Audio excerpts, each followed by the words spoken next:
اي انا بالعكس يعني يمكن من الاولى اكتسبت خبره فيها ولاعبين كثير يعني مره في هذه المرحله. فانا اشوف ان شاء الله انه اضغط على نفسي اكثر واشوف السلبيات اللي كانت حاصله النايف في العمليه الاولى واجتازها ان شاء الله بايجابيات. ان انا احاول اقدر اعطي اكثر. انا ما ابغى استعجل.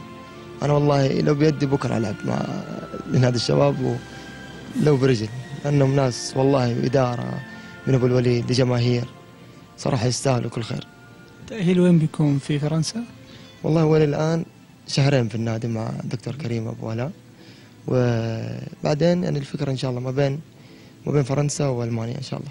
وباذن واحد احد زي ما هم واثقين في نايف ويتمنون عوده نايف سريع الملاعب، انا مني لهم ان شاء الله العمل والجد والاجتهاد في الفتره القادمه.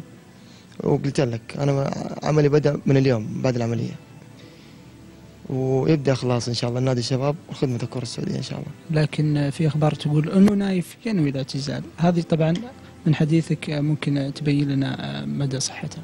لا والله بالعكس، هذا اشاعه يعني. انا لسه صغير في العمر وكثير لاعبين مروا في المرحله هذه. يمكن متعبه صراحه، متعبه كثير يعني. الرباط في الرجل اليمين في 2009 والان 2013 2014 اصابه في الرجل الشمال، فمتعبه شوي، لكن هذا قضاء الله وقدره. نايف ان شاء الله سيعود في القريب العاجل ان شاء الله بعد تاهيل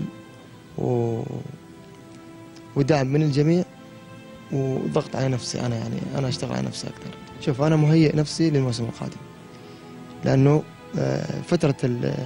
فتره العلاج من الرباط هي 6 شهور، هذا بقدر الامر طبيعي الكل عارف.